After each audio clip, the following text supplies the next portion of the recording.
Hey everybody, going through your STAAR review packet. This is day 2, which you can find on page 6. And as you see, it's the last campus checkpoint we took, campus checkpoint number 6, which was about a month ago or so, I would guess. It's somewhere around there. So a lot of dilations, translations, reflections, things like that, scale factors, so let's get right into it. Okay, first question.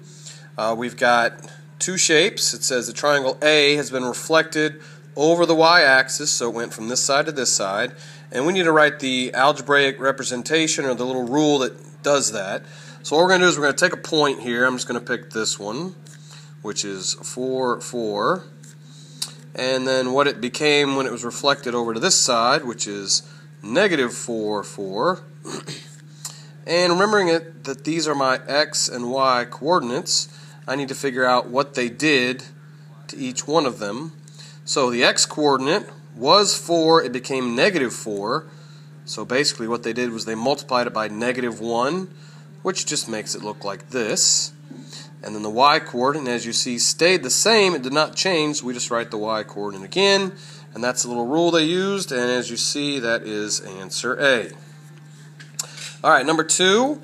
We've got two quadrilaterals, two four-sided shapes, and one of them is a dilation of the other. As you see, it started with this one and it got smaller, so it's a reduction.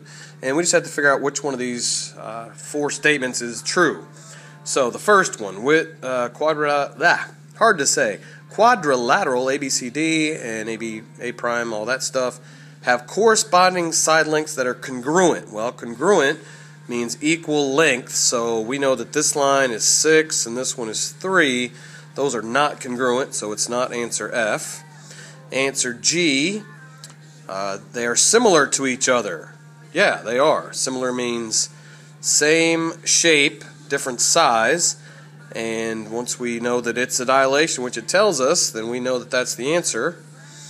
This one, just so we know why it's not right, it says they have the same shape, yes, size, no. The size is not the same. And it also, the last one says that the new one is an enlargement of the small one, and that's the opposite of what it is, so that's not the right answer. All right, number 3, the same basic thing, as we've got two shapes. This is the beginning one, this is the one it became, and we got to figure out which one of these is true. The corresponding side lengths are congruent. Well, just like in the last problem, congruent means equal length. So since this is 3 and this is 9, they are not congruent, so that's not the answer. The ratios of the corresponding side lengths are proportional. Well, if this is 9 and this is 3, again, we know it got bigger, so we write that with the new number on the top. That's 3. And since this one is 6 and this one is 2, that is also 3. That is going to be our answer. The other two corresponding side lengths and angles are congruent. Well, the angles are congruent. Remember, those don't change, but the side lengths are not, so that's why that one's not right. And the ratio of the corresponding side lengths are symmetrical. Ratios are not symmetrical, so that answer doesn't make any sense. So that's why it's that one. Okay, what number is that? I think that's a 4. Number 4. This one we actually have to find the scale factor. And find out what the rule is for this. So the first thing we want to look at is that it tells us that it started out with a smaller one and it got bigger, which means the scale factor has to be greater than 1. So we look at our answers. Well, this would be if the shape got smaller, so there can't be that one. This one would be if they just moved the shape by translating it, adding to the x and y coordinate. Same thing with this one, they just take away. So none of these answers is right, but chances are you won't see one quite this easy on the test. You'll be actually asked to find the scale factor, so let's make sure we know how to do that. So let's pick this point right here, point K, which is at -2, +2, and that's the old shape, so that means it's going to be on the bottom, and the new one, -6, +6, and as you can see, both of these, no matter which one I do, if I put them in a fraction, -6 divided by -2 is 3, and 6 divided by 2 is also 3. So 3 times x and 3 times y, there is your answer. Okay, number 5, we've got a triangle that's dilated by a scale factor of 1/2. Okay, so that means it started with this bigger one and it got smaller. Now, it's not half the size. The lines are half the size. Okay, it's actually a fourth of the size. But the scale factor is what we're going to put in front of the x and the y. So since the scale factor is 1/2, at all these answers, this is the only one. Even though it's written as a decimal, that's still 1/2 x, 1/2 y. So our answer is A. All right, number 6. Oops, that's not number 6. That's the back. Let's try number 6. Hey, we're getting an announcement while I'm doing my video. That's always nice. Okay, so number 6, we've got a group of friends that's roping off a soccer field in the backyard, and a real soccer field, or at least the one they're talking about, is 100 yards by 60 yards. And obviously that's not going to fit in their backyard unless they have a really large backyard. So they're going to dilate the size of the field by a scale factor of 3/5. And when we know the scale factor, we multiply. So that means we're going to multiply 60 times 3/5 and 100 times 3/5. Now, if you put this in the calculator, 3/5 is just 0.6. So if I do 60 times 0.6, I get 36. So that's what this length is going to be. And then 100 times 0.6 is 60. So that means this length is going to be 60. Okay. So I got those two answers. But then the question says, what is the area of the soccer field in the backyard? Well, to find area, I'm going to multiply 60 times 36. And my answer for that one would be 2,160 square yards is what it would be in. But we're going to, again, bubble that in correctly to, oops, did I get it right? Yeah, 2160, 216, and 0. All right? Again, I don't need to fill in that it's positive if it is positive. I only got to put positive or negative if it's negative. If I leave it positive, if I just leave it blank, it grades it as positive, so just so you know.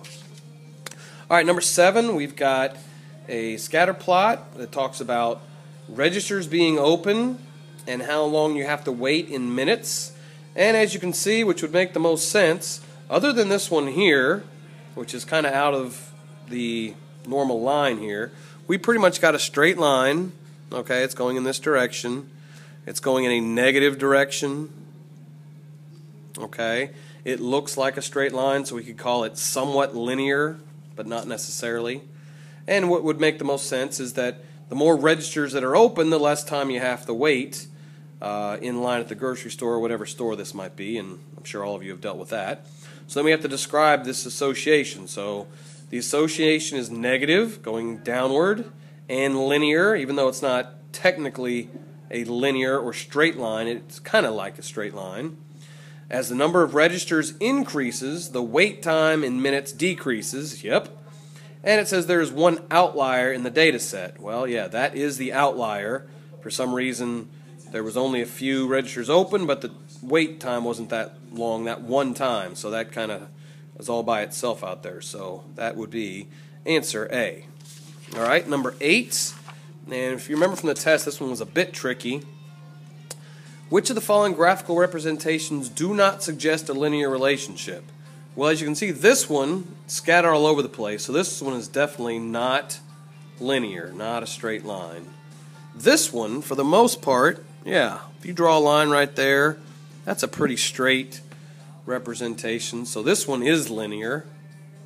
But the issue we had was with this one, and the reason that this one is not really linear is because if you drew a line here, this one kind of curves as it gets up to the top, so you would also call this one not linear.